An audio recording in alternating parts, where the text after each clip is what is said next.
I always wondered who turned Dracula into a vampire.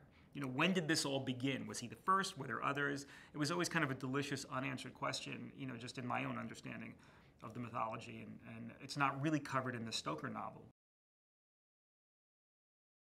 Vlad is driven by his desire to protect his family and his people.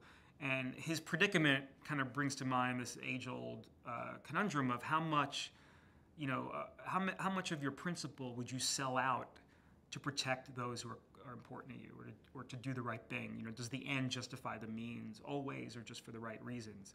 And Vlad is motivated by a very powerful promise he made to his wife that they'll always be protected. So he thinks, I'll do this now and I'll figure out how to get out of it later. But right now, the Turks are problem number one. And of course, over the course of the story, being a vampire becomes problem number one. It's really not a horror film at all. If it's anything, it's kind of like 300 in that it's a fantasy, action film. But it's got a real core emotional through line of this man trying to protect his son and not have. It's a little bit of the Pied Piper archetype of the sins of the parents being visited on the children. He's trying to get in the way of that and prevent that from happening because of the guilt he carries over the things he did as a soldier for the Turks.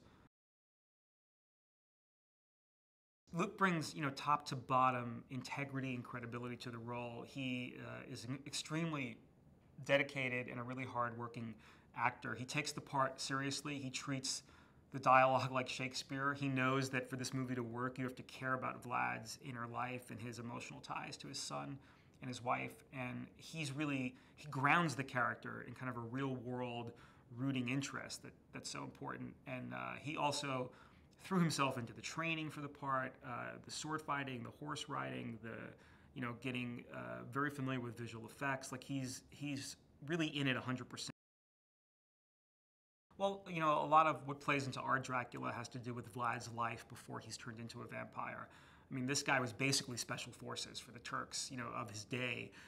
He was a ruthless fighter. He developed the reputation as an impaler, and he really drank the Turk Empire Kool-Aid. I mean, he really became the Rambo of the Ottoman Empire. And when he's weary of all that death and destruction, he returns to his people and prays that that kind of violence won't be visited on his family life. And when he's turned into a vampire and starts battling the Turks and turning their own lessons against them, he, of course, it's not only that he's a vampire, but he's an immaculately trained killing machine that's now enhanced with supernatural powers, which is how he's able to fight the Turks, even though they outnumber him greatly. So our Dracula is very physical because he was very physical before he even became a vampire.